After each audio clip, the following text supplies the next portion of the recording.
So then when did you launch the first burger spot? Burger spot, I think about 3 years ago, And then how many do you have now? 7, and we Jeez. open up number 8 on Friday. Okay, I love Yeah, that. So yeah, so yeah, so walk me through that. You guys launched one, it yeah. took off, and then you found another city to put it in. That took off. Yeah, I mean, I would probably want to start from the beginning with it. So I met my partner. His name's Philip Franklin Lee. Super solid chef.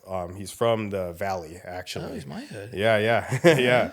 So he actually grew up skateboarding, and I was going to Austin one day, and I always use my social media to do like get like food spots and stuff. So in my stories, I'd be like, "Yo, I'm going to wherever. Like, where should I eat tonight?" And like homies will start sending me stuff. So I did that. I was like, "I'm going to Austin. Where should I eat tonight?"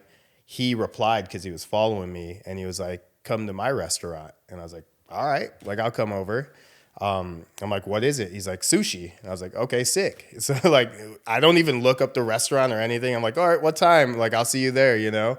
Drive to Austin, do what I had to do, go to his restaurant, which is inside of this other restaurant. It's like hidden in the back. They like open the wall, and there's a small little like intimate like sushi omakase in the back, and it's like a 17 course like fine dining, like super high quality. I thought I was gonna get like spicy tuna rolls or something, California rolls, but this is like high quality, like crazy good sushi. So me and him start to talk, and like I'm showing him all my photos of like the food I'm making and the things I cook on and stuff. And he's like, "Yo, like you have a hearth in your backyard? Like I have one of those in my first restaurant."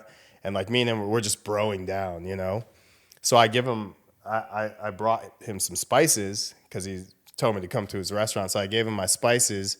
I was like, "Here, like, thanks for, having me come to your restaurant, try it out. It was amazing." I didn't think he was gonna enjoy my spices, but he actually started using them on his food at home and stuff. And he was like, "Yo, these are really good.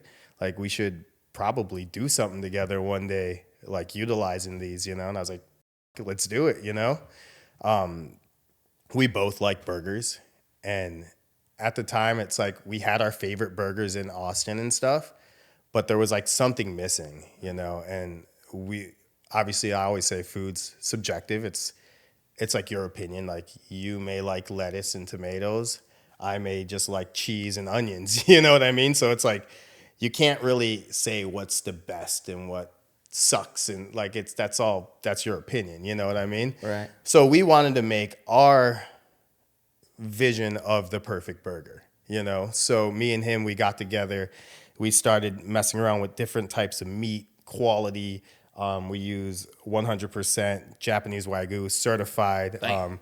There's a lot of stuff too with Wagyu because it's raised here in Texas, but FDA, or the US basically, there's only like a certain percentage that, don't quote me here, but like American Wagyu only has to be a certain percentage, where like the Japanese grading scale is a lot higher. Meaning better quality. Better quality, yeah. So our stuff is like right on par with the Japanese stuff, to where you could like actually taste it in the beef, like it's so juicy and like fatty and like just delicious.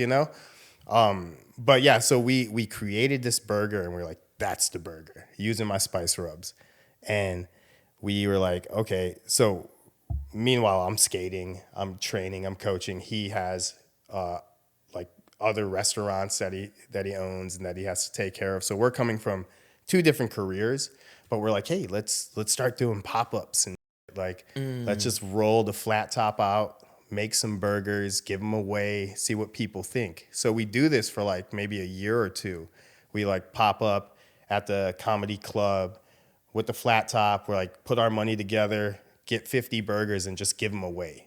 Cook them right there on the spot, give them away to people. People are stoked. And we do that again, and we do that again. Then we do a birthday party at the barracks, and we're giving everybody burgers. Boom, boom, boom, boom, boom.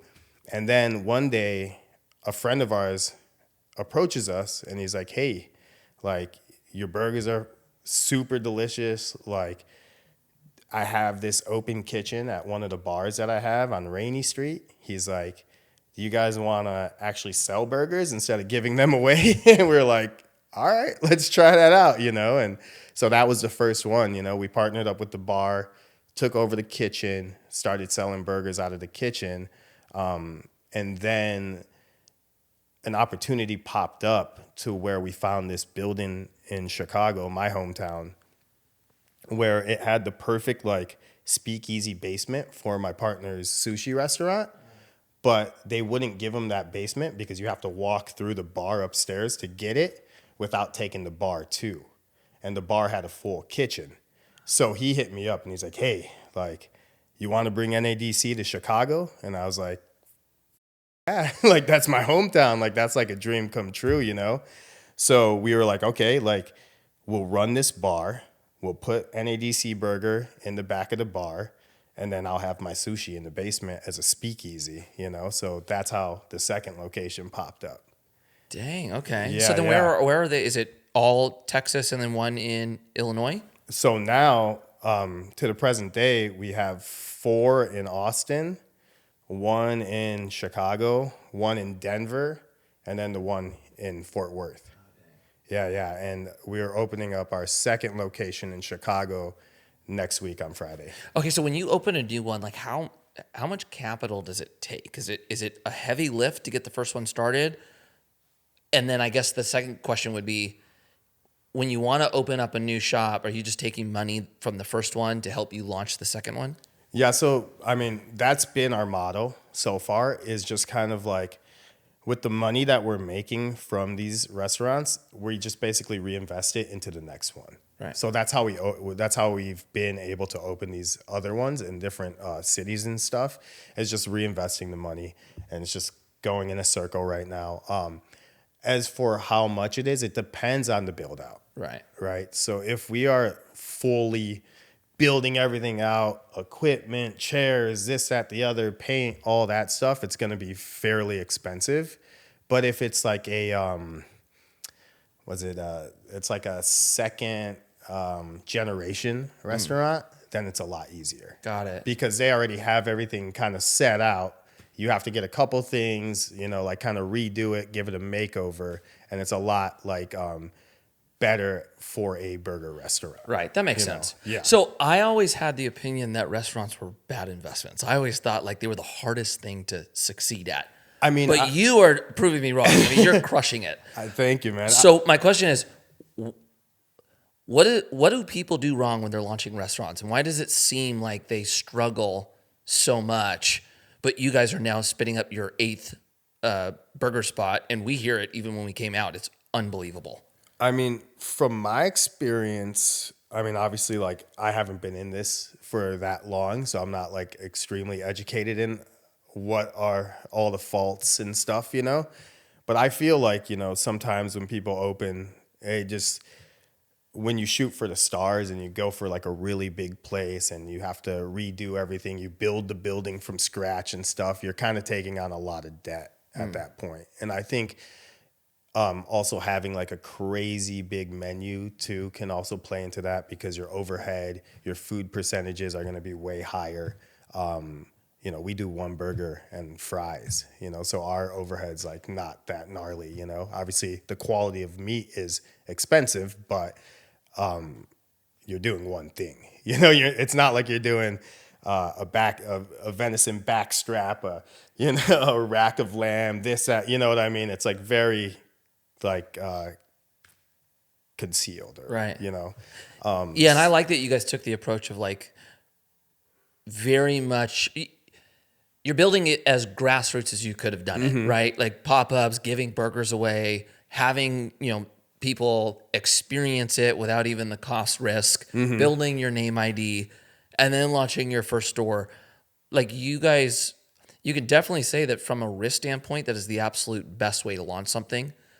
Yeah, that's smart. I like that. Thank you. Yeah, I mean, it's been a fun journey, and I just want to touch on that last statement. It's just, so I don't really know kind of like what can go wrong with some of these restaurants that do bad, but I think just the model that we went on has helped us be able to expand Right. like faster and better. And the fact that the burger is delicious.